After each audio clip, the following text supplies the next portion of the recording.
Well, first of all, I want to thank everybody. I want to thank the Lieutenant Governor, Nancy Dahlstrom, Senate President Stevens, Speaker Chilton, and all the members of the 33rd Legislative Session. So I want to thank you for the invitation to speak to you tonight on behalf of our fellow Alaskans. First, I want to recognize my wife of 35 years, the First Lady, Rose Dunleavy.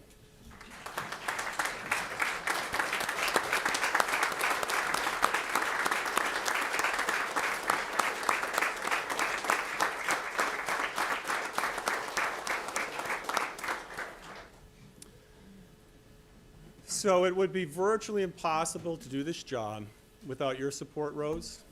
And so thank you for putting up with me for the last several years, and a few more to come as well. I'd also like to recognize the members of my cabinet in attendance tonight. So could you please all stand and be recognized as well?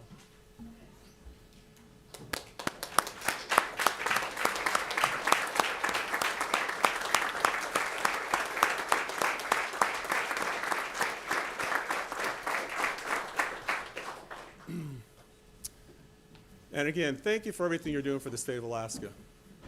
So to the members of the legislature, welcome and thank you for wanting to serve your constituents.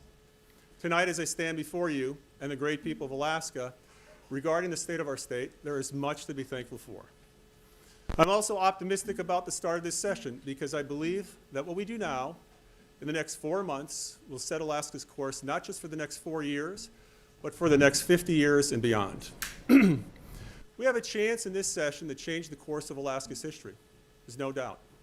But we won't change history by accepting things the way they are or the way they've always been done. As an example of this, I want to introduce you to an Alaskan who understands this and who actually lives by it. Heidi Lib Williams is the chair of the Governor's Council for Disabilities and Special Education, and she's a champion at the state and the federal level for our fellow Alaskans who are facing physical or mental challenges.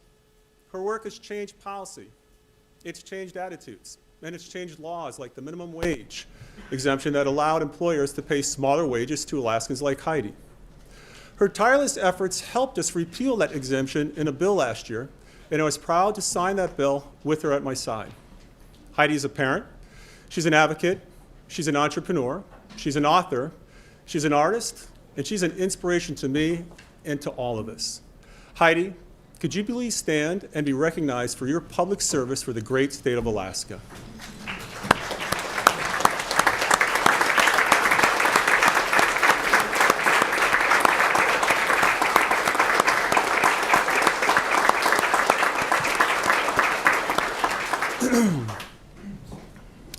Heidi, thank you for working so hard to change Alaska for the better. Alaskans are people that show their poise under pressure. Over the past 4 years, we've overcome a historic earthquake, wildfires, landslides, and yes, a once-in-a-century pandemic. Nearly everything has been thrown at us but locusts. So this past September, hundreds of miles of our western coast and dozens of our communities were inundated with a powerful storm surge that upended homes, roads, boats, vehicles, and fish camps. Thankfully, we didn't suffer any loss of life in that storm. Rather, we saw our communities come together to offer shelter, meals, and helping hands. With winter fast approaching, local, state, and federal agencies joined with volunteer groups, the private sector, and nonprofit organizations for a massive recovery effort that was a race against time. Together, homes were reset, repaired, and roads and seawalls were rebuilt. As I traveled the region to monitor the recovery efforts, I met people who embodied the toughness, the tenacity, and the leadership that became familiar to me when I lived and worked out in rural Alaska. One of our stops was in the town of Stebbins after the weather cleared enough for us to land. We'd heard the town's seawall had been damaged, and I wanted to see what kind of assistance we could provide. Upon landing, I met Daisy Lockwood Kachek, who is the city's administrator for Stebbins. Daisy didn't have much time for standing around, and she was giving orders like a sergeant in the Marine Corps almost as soon as we got off the plane. I was very impressed. She said, "Governor," she said, "we gotta go, we got lots to see." I quickly learned that Daisy was ahead of the game. She already had a damage assessment completed, and she already had a contractor and the rock lined up to rebuild the seawall. By the end of our trip, I knew that Stebbins was going to be in great shape because of her focus, diligence, and her hard work. By the end of our visit, I also told my team that I felt like I should be taking orders from her. It was an honor to present Daisy with the Shirley Dementoff Award at the annual AFN convention, and I'm so glad to see her here tonight again, representing all the community members who rose up to the occasion under such difficult circumstances. So Daisy, would you please stand and be recognized for your efforts?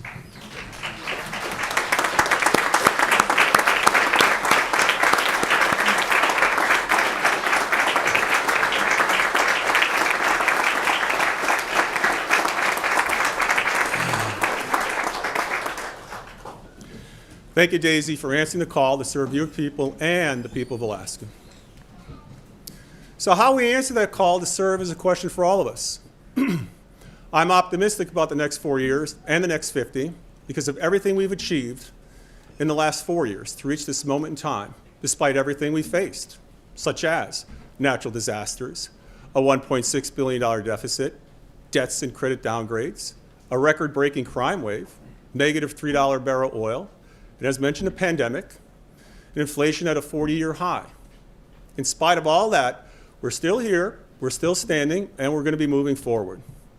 In the midst of it all, we did deliver the biggest PFD in history last fall, at a time when Alaskans needed it the most.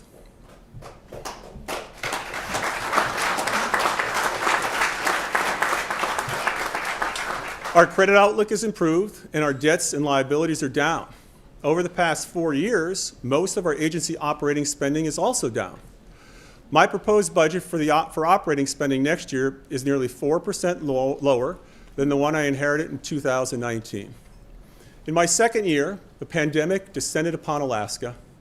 And remember, it was supposed to wipe us out. Like other places, we have lost friends, relatives, and loved ones. But as I stand here today, Alaska is fortunate in having the second fewest deaths and the fourth lowest death rates per capita in the country.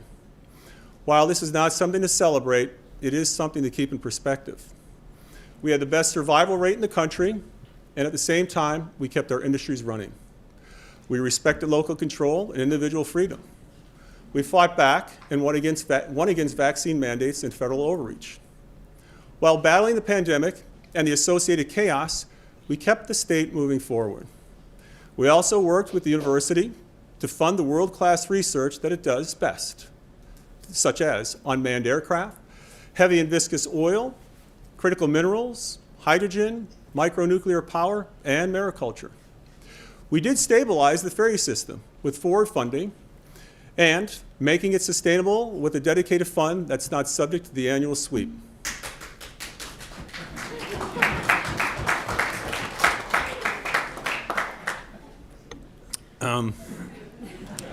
With the help of the legislature, we've increased funding for maintenance. We've upgraded the Hubbard to serve longer routes on the Panhandle, and we'll do the same for the Taslina in the upcoming year. We're also replacing the old, rusty, tusty Tustamina. And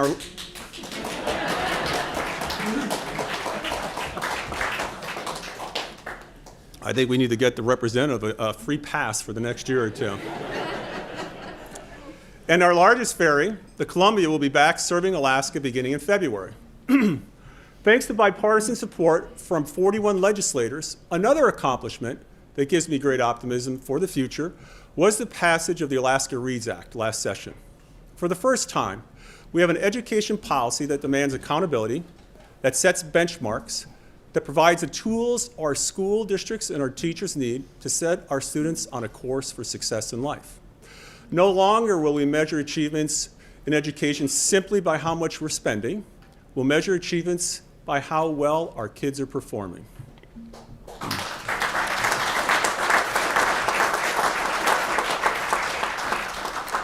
Thanks again to bipartisan support, we've put record amounts of resources into public safety as well.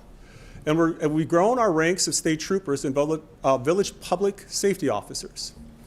When I took office, we had just 45 working VPSOs compared to nearly 100 in 2014. With increased funding and by working with our local partners to recruit and retain officers, we're now up to 68 officers at the end of 2022.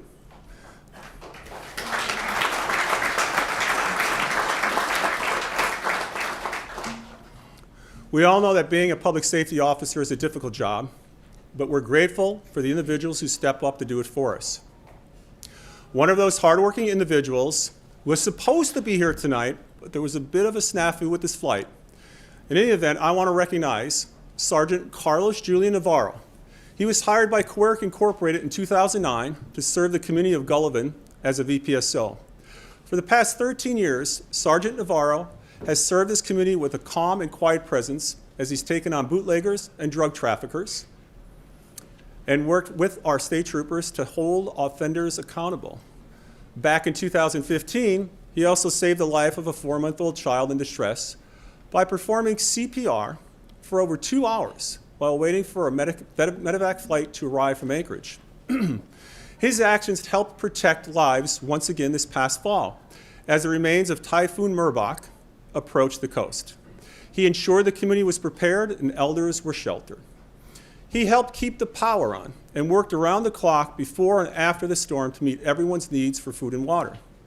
Sergeant Navarro represents the very best of the VPSO program and the many roles they serve when called upon. On behalf of Alaskans, I want to thank Sergeant Navarro for all the work he's doing for his community. So will we please recognize Sergeant Navarro as well, even though he is not here today?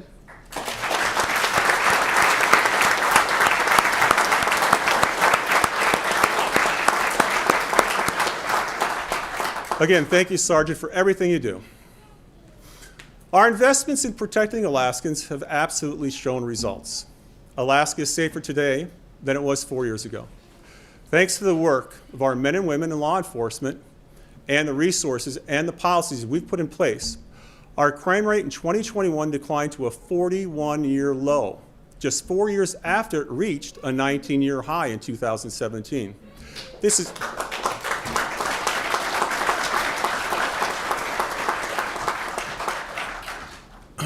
is unprecedented, and I have to thank the members of the legislature, past and present, for their help with this, along with all of our law enforcement personnel and prosecutors.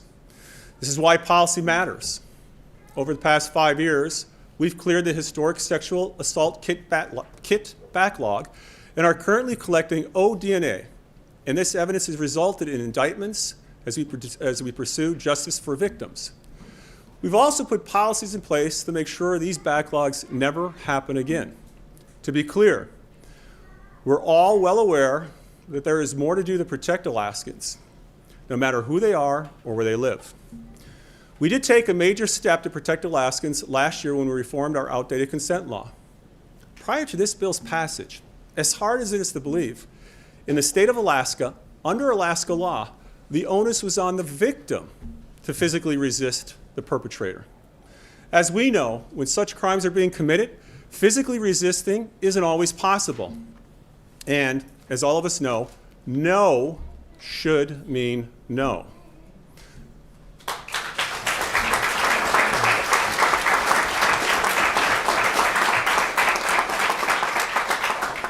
Now it does. Now we have the tools to prosecute these perpetrators. Now, for the first time in Alaska's history, no actually means no, and this is important. We celebrate this common sense reform, but it took until the last day of the last session to get it done. It took legislators who put the people over partisanship. For that, I want to thank senators such as Shelley Hughes and Jesse Keel, and former Representatives Garen Tarr and Sarah Rasmussen in particular for getting this reform to my desk to be signed. They refused to accept the possibility that this bill would end up as just another casualty of the clock running out in Juneau. Legislators end up casting the votes, but there's someone else I want to introduce you to who played an important role in getting this bill across the finish line. Like Heidi before, she's a champion for her cause. She refuses to accept things the way they are or how they've always been.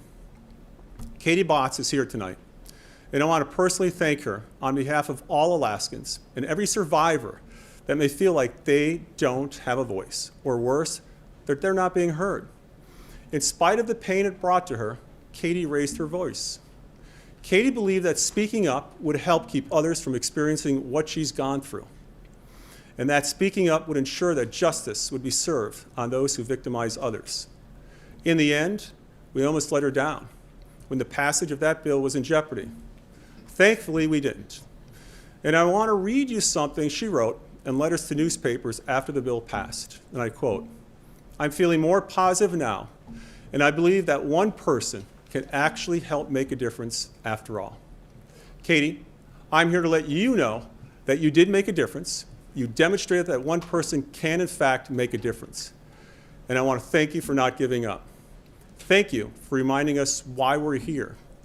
We're here to help Alaskans, the people of Alaska. Katie, could you please stand and be recognized for all your efforts to make a difference for our state?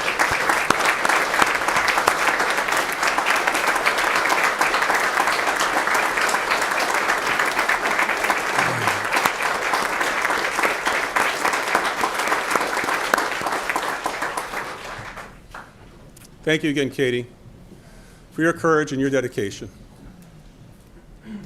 Several years ago, I ran for this office on issues that included reforming public safety and education. But the very first crisis my administration had to tackle was at the Alaska Psychiatric Institute. Capacity had shrunk to just 19 beds. The Chilkat Adolescent Unit had stopped taking admissions for youths in acute crisis. The facility was in danger of losing its ability to accept federal funds. We didn't run from this challenge, we rose to meet it. As a result, the bed capacity has increased from 19 to 71 under this administration. The adolescent unit reopened in May 2021 and is fully utilized today. Thanks to countless dedicated individuals in my administration and at API, we righted this ship. It was thanks to people on the front lines like Rebecca Morrissey. Following in her father's footsteps, she's a second-generation psychiatric nurse at API. Since 2016, she's worked in the adult psychiatric unit and most recently in hospital education. She's seen the darkest days at API, and she's also seen the incredible turnaround in the past 4 years. Through her dedicated work and the work of so many others, now API is providing the services Alaskans expect us to deliver. Rebecca, would you please stand and be recognized on behalf of your work and the work of your colleagues at API?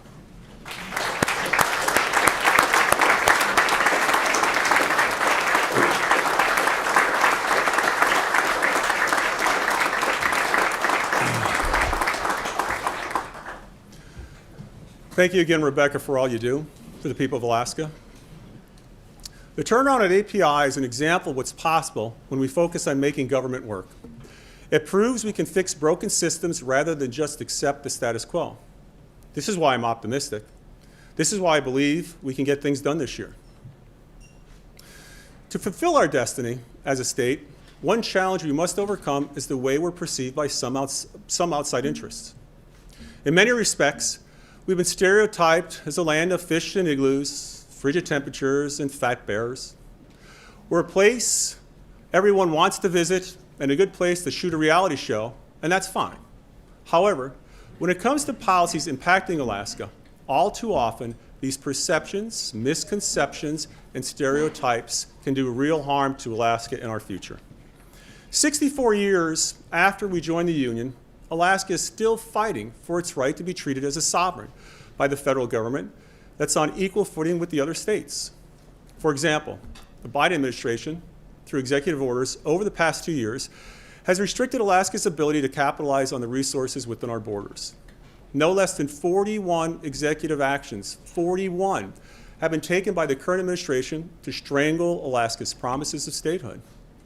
Few other states have this challenge. For example, I don't know about you, but I've never heard of an Alaskan worrying about what they're doing in Arkansas or Rhode Island or Delaware. But there is a constant stream of people from outside of here trying to turn Alaska into their fairy tale image of a national park where income can be produced merely on, I guess, love and goodwill. This isn't a reality, but this is a challenge we struggle with every single day. And I'll do everything in my power to defend the rights guaranteed to Alaskans at statehood. As governor and as legislators, we have a moral obligation to ensure that we fulfill the promise of statehood and are allowed to create our own destiny for future generations. When federal agencies are clearly wrong, when they're misinterpreting the Statehood Act, ANILCA, or other laws governing our relationship with the federal government, we have an obligation to stop them. When environmental extremists, NIMBYists, and Luddites are wrong, they must be opposed as well. We have a right to exist on equal footing with the rest of the 49 states, and that's a fact. We're no longer a territory. We're no longer a district. We're the 49th state.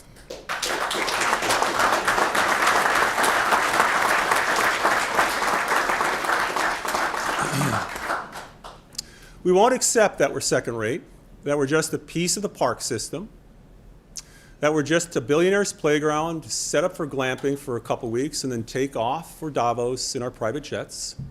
Those of us in this room have an obligation to fight back against this elitist attitude and to secure a future for our kids and our grandkids. For that reason, my statehood defense budget goes beyond additional funding for our legal efforts. It has to. We need legal resources, but we also need to fund research to defend ourselves against these outside actions that threaten to close down areas as large as Texas or California based upon flawed, contrived, or incomplete data and assumptions. However, we just can't play defense. We must also go on the offense as well. For too long, we've allowed others to tell our story. The North to Opportunity Initiative in my proposed budget is going to change that. We know we've been the leaders in responsible resource development, whether that's mining, oil, gas, or fisheries. We know we've been doing ESG since before ESG was the latest fashionable thing on Wall Street or in Washington. We've never had a major mining accident in Alaska. We don't flare our gas, and never have, and we don't have to be told not to by the federal government. We have stricter spill response rules than the federal government itself. We're going to tell this story, our story, the real story. And it's not the story the extremists want anyone to believe. Through multiple media channels and targeted industry outreach, we'll promote our unmatched opportunities for investment and development. From logistics to unmanned aircraft, from critical minerals to low and no carbon energy, and much more, Alaska is a resource powerhouse in a strategic position on the globe that has much more to offer than just our beautiful scenery and wildlife. Now is the time to share our story, not their fairy tales, with the rest of the world. And I'm urging members of the legislature to support this initiative. I'm also calling on members of the legislature to support the bills under my People's First initiative. My administration filed several bills last year with common sense measures to increase protections for survivors of sexual assault and domestic violence, to increase penalties for offenders, and to take on sex trafficking. One of these bills expanded the definition of sex trafficking to include those predators who are coercing the most vulnerable into sex trades with threats such as withholding basic needs like food, clothing, or shelter. As incredible as it sounds, this is happening today, right here in our state in Alaska in 2023. Unfortunately, the bills we filed last year were left on the table, in some cases not even receiving a single hearing. We'll file these bills again because this issue is too important to wait another year. And I'm calling on legislators to give survivors and their advocates the opportunity to testify and shape these bills, and then send them to my desk for a signature. They deserve nothing less.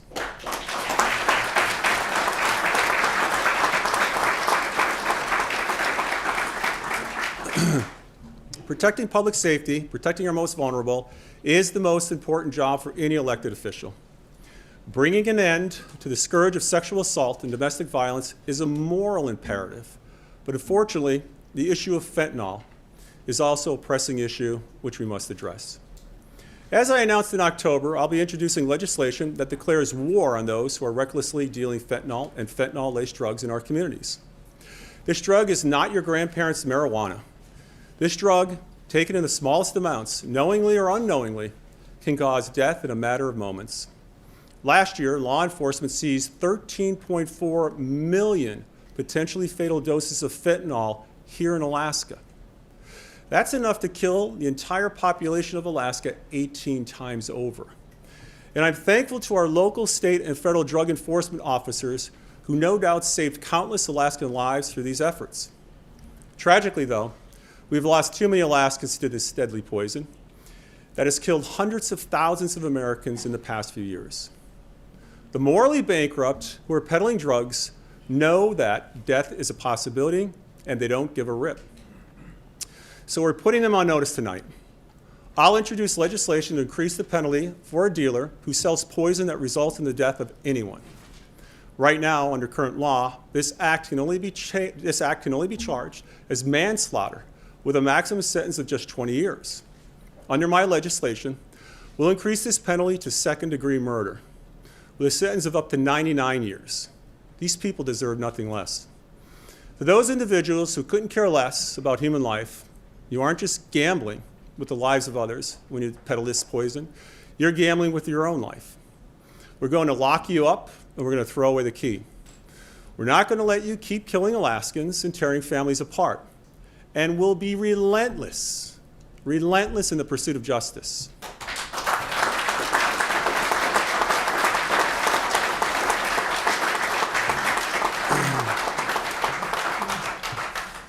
As we focus on enforcement and intercepting this deadly fentanyl poison, we must also be focused on treatment as well. If you're struggling with addiction, we'll work with you to help you find treatment. Yes, this will cost money. But keep in mind, these people aren't just strangers. They're our fellow Alaskans. They're our family members, friends, spouses, and coworkers that oftentimes got addicted to opiates following accidents, injuries, or surgeries. Through our Department of Health and in conjunction with our schools and nonprofit partners, we'll do everything possible to educate Alaskans so they don't become addicted. But if you do, we'll continue our work to end the stigma around addiction so that people who are struggling will seek help and get it. These initiatives require resources, but we are better positioned today to fund them, thankfully, to our work over the past 4 years. We've paid off hundreds of millions of dollars in tax credits, and our pension obligations are reduced thanks to sound investments and returns. We've held agency spending in check, and we've put some of last year's windfall into savings. So while it's true that we face a deficit at the moment, that deficit is far more manageable than the $1.6 billion gap I inherited 4 years ago. Because of our improved fiscal situation, my proposed budget funds additional services and initiatives without increasing overall spending. One area we're proposing to add resources to is the Healthy Families Initiative. We're asking for funding to expand postpartum Medicaid coverage from 60 days to 12 months to ensure that moms and their children get off to a healthy start in life.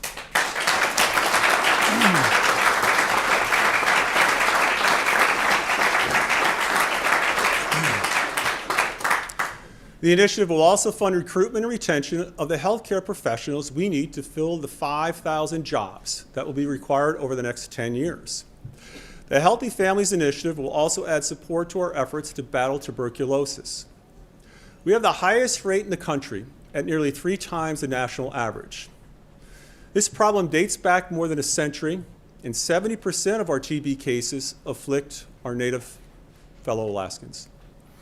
With these increased resources, our goal is to eliminate TB as a health threat in Alaska once and for all. Another area we're adding resources is the Rural Professional Housing Program. My proposed budget will expand eligibility to include agencies such as the Office of Children's Services that are needed in our remote communities.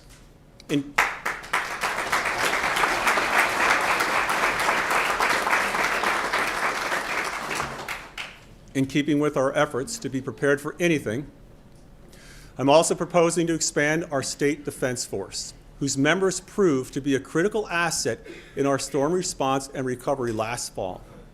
With more veterans per capita than any other state, we have a deep pool of individuals with a wide range of skills that we can draw from to build up its ranks. A stronger state defense force won't just be available for disaster response.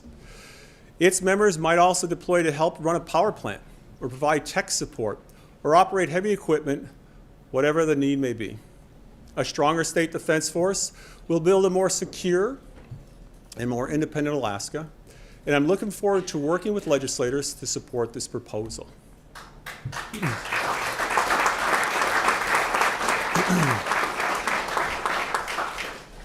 We're also going to build upon the work of the Bycatch Review Task Force and the Food Security and Independence Task Force. We know that some of our most valuable fisheries are in trouble. Halibut, Western Alaska salmon, and Bering Sea crab are vital not only to our economy, but to Alaska's way of life. Fishing is the beating heart of Alaska, there's no doubt. It's provided food and shaped the culture of Alaska for thousands of years. It's the largest source of private sector jobs in the state. It generates millions of dollars in revenue for our coastal communities as well. Anyone familiar with fisheries management knows how complex it can be among users, gear types, target species, and regions. Like the price of oil, Alaska has also experienced boom and bust periods in our fisheries. At the same time, we don't have to accept that we're mere bystanders at the mercy of forces outside our control. So my budget puts additional resources into Western Alaska salmon research, and the Bycatch Task Force will provide my administration with additional management recommendations. We must do all we can to sustain our great fisheries and ensure that our resources are managed to benefit Alaskans first and foremost.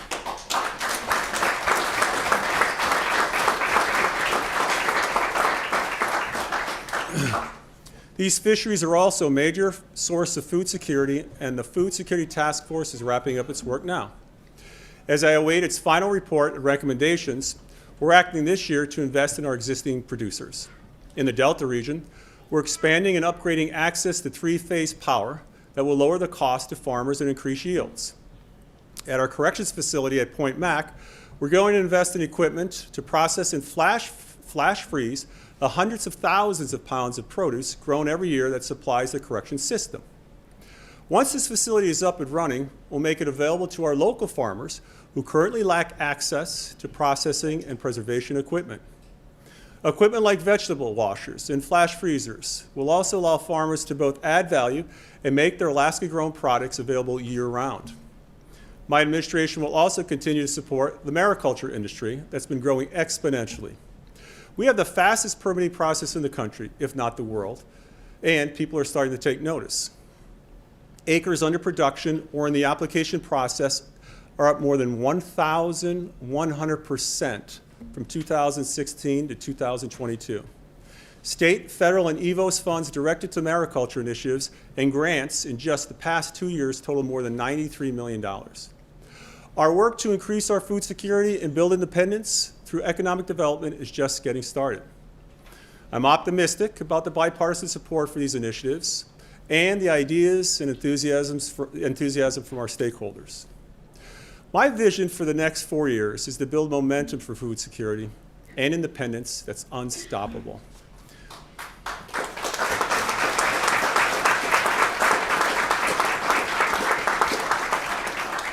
By setting the right public policies around regulations, land, and infrastructure, we'll unleash the private sector that's ready and able to feed not just Alaskans, but people around the world.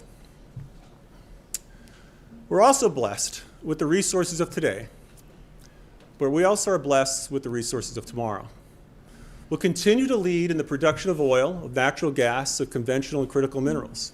At the same time, our potential will allow us to emerge as the global leader in new forms of low and no carbon energy. We'll unlock our stranded North Slope gas to power Alaska, to supply our Asian allies, and to produce zero carbon energy in the form of hydrogen and ammonia. We'll take advantage of Cook Inlet's resources with nearly 20% of the world's tidal energy and 50 gigatons of carbon storage potential for industrial and international customers. We'll attract investment and generate new revenue through our forests, our coastline, and our oil and gas basins. With support for our carbon monetization bill, we'll change the conversation about new revenue from the tired thinking of the past. Experts in this emerging industry have informed us that we can realize revenue to the tune of billions of dollars. That's billions of dollars per year by creating a carbon management system here in Alaska. We've been told by some that we can generate as much as $30 billion or more over 20 years, just from our forest lands alone. If possible, that's a game changer, an absolute game changer. This represents the means to fund services, to lower the cost of living and improve our quality of life, to create wealth and billions of dollars in economic activity without taxing each other or eliminating the PFD.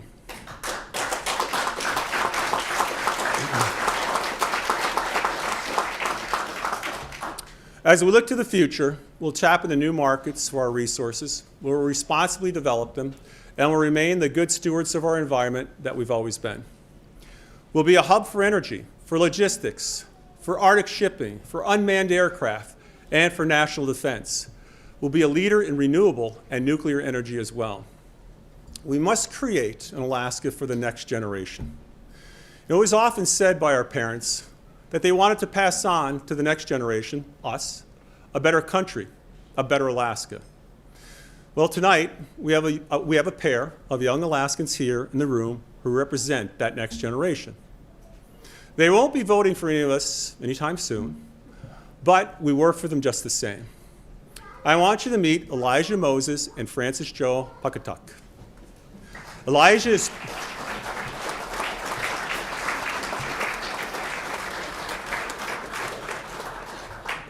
He's all excited about, getting his voting card here in a few years.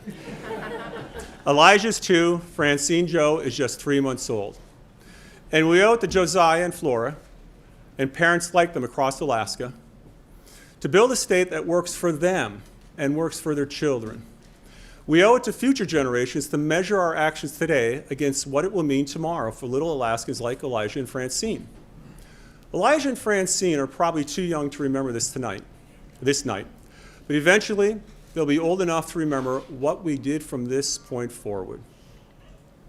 Flora and Representative Pukatuck, could you please stand with your family and be recognized as Alaska's future?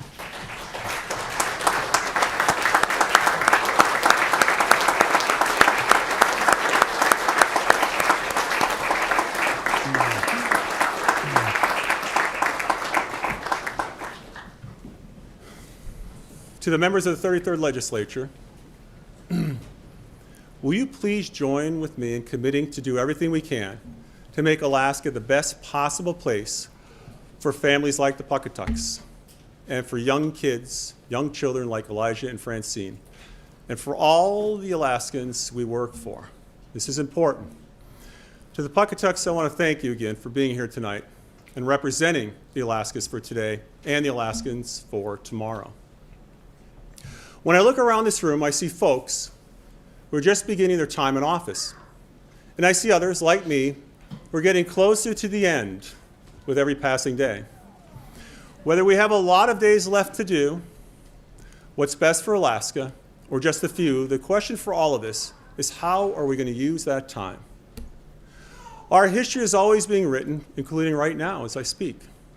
The question for all of us is what do we want that history to be? Will we be fighting over the PFD in 50 years? Or will we have settled this issue long before by respecting the voices of all Alaskans? Will history show that we've missed opportunities or that we've seized them? Will we put politics and personalities ahead of the needs of the people? Or will we transcend politics and personalities? Will we do what's right for the people we serve who have become little cynical about what happens down here in Juneau? I believe we are at such a time. I believe the time is now. I believe what we do now in the next 4 months will set Alaska on a course, not just for the next 4 years, but for the next generation. So tonight, I'm not asking you to just acknowledge this moment in history. I'm asking you to seize this moment with me as an opportunity to write our history, starting today. We can seize this moment together, or we can let it pass us by as individuals. When you look at your fellow members on your right or on your left, literally and politically, I hope you'll see someone who wants to seize this moment with you. I hope you'll see someone who wants the best for Alaska today and for Alaskans 50 years from now. That's what I hope, and that's who I'm ready to work with. And so, as I get ready to close, I want to thank you for the opportunity to speak with you and the great people of Alaska tonight. But there is one last thing. And this is important. It's no secret to anyone that I'm a pro-life governor, and my administration is ready to work with all of you over the next 4 years to achieve the goal to make Alaska the most pro-life state in the country. And let me just speak for a moment. You see, like many of you, I happen to like people. And more importantly, we need more people in Alaska, not less. We need more people in our jobs. We need more people in our schools. We need more people who create wealth. We need more people solving Alaska's problems and the world's problems. We need more families achieving the American dream. People are not a nebulous, abstract concept. People are what this is all about. Everything we do here is for the people, or it should be. Government is about serving the people. And the people are why we're here. The people of Alaska today, and certainly the people of Alaska tomorrow. That's important to remember, because there's no tomorrow without people, and we can never lose sight of that. To that end, together, we can enact policies like the Healthy Families Initiative for our people that are pro-children, pro-mothers, pro-fathers, pro-family. I know this might sound strange to some, but we have to make it okay. We have to make it okay again to have families, to put a family together, and to have children. With new revenue from our carbon initiative, we can enact policies that are welcoming for kids and families. For Alaska to compete for the next 50 years, we need to be a place where families want to be. We can't allow government policies and attitudes to box young people into a corner where they believe there's no hope, there's no chance, and there's no purpose to having kids or forming a family. We've been fed a narrative over the years that ultimately, conclusively, if followed to its logical conclusion, leads to our own demise. We've been fed a false narrative that you can have it all as long as you don't have children and maybe a family. And I believe that doesn't have to be. I reject that narrative. And you'll see policies come forth that reject that narrative as well.